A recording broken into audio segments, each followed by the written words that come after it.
Our neighborhood used to be the kind of quiet, friendly suburb where nothing happened in the best way possible. Kids rode bikes in cul-de-sacs, dogs barked just once before going back to sleep, and the loudest noise came from sprinklers kicking on at 6 a.m., but everything changed during a particularly dry summer when drought restrictions hit the county hard. And the HOA decided they were now the water police, the homeowners association, already known for obsessing over mailbox paint, and grass length went into overdrive. At the helm of it all was Karen, a name that fit her behavior perfectly. Karen wasn't just the head of the HOA. She believed she was the protector of the community, even if no one asked her to be. She began issuing written warnings to residents who watered their lawns more than twice a week. She shamed people in the HOA group chat for washing cars in their driveways. She even tried to ban inflatable pools, claiming they were environmental hazards. But her most outrageous move came one blistering Thursday afternoon when she noticed water leaking, or so she thought, from a nearby fire hydrant. Without notifying anyone, Karen took it upon herself to conserve resources in the most dangerous way imaginable. She ordered the community maintenance team to drain 3 of the fire hydrants on our street. Her reasoning? They sit there doing nothing and probably leak pressure into the ground. I swear I wish I was exaggerating. News of what she'd done spread quickly. Some neighbors were outraged, others were confused, but most didn't fully grasp the seriousness. I, on the other hand, nearly choked on my coffee when I heard. See, I've worked in water infrastructure for over 12 years, specifically with the County Water Authority. Hydrants aren't just passive fixtures, they're lifelines, especially in drought-prone areas like ours. Draining them doesn't just reduce pressure, it renders them useless in an emergency, and fire season was weeks away. At the next HOA meeting, Karen stood in front of everyone like she was expecting a round of applause. I made a tough but necessary call, she said chin high. We all need to make sacrifices. The hydrants were a massive, hidden waste of water. I raised my hand. Karen, you do realize fire hydrants don't constantly leak water, right? They're sealed unless activated. Draining them is illegal and dangerous, she scoffed. Well, I called the landscapers, and they said the valves were easy to turn off. That means they're leaking, right? I think I did the right thing. The HOA has the right to manage our resources. I didn't argue. I just nodded and said, good to know, and I left.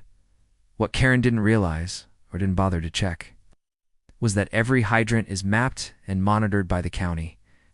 What she did wasn't just reckless. It was a city-level offense. I made one call to my supervisor at the Water Authority and explained the situation. His reply? She did what? 15 minutes later, a maintenance crew rolled into the neighborhood. In 2 large utility trucks, lights flashing.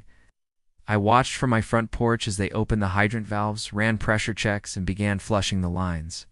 One technician turned to me and said, if we hadn't caught this fast, these would have been deadlines for weeks. She's lucky nothing caught fire. Right on cue, Karen stormed out of her house in a neon visor and HOA-branded clipboard. What is going on? Who authorized this? The lead technician calmly replied. We're from the county. These hydrants were illegally tampered with, restoring them to functional condition. Don't interfere. Karen's face twisted. Illegally. I run. This neighborhood, I was trying to help. We're in a drought, and in a fire zone, the tech said flatly. Draining public hydrants is a criminal offense. She gasped. I'll have your badge for this. He pulled out his city ID and showed it to her. You'll want to take that up with the mayor's office, ma'am.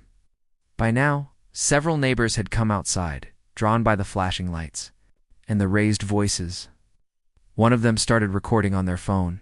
Another muttered, oh boy, here we go again. Karen turned and realized she didn't have the audience she expected.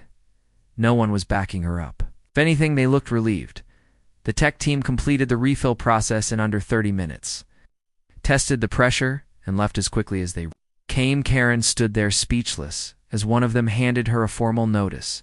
The city would be issuing a safety citation and opening an investigation. But the real cherry on top? About 10 minutes later, a fire truck pulled up. Not for an emergency, just a scheduled inspection.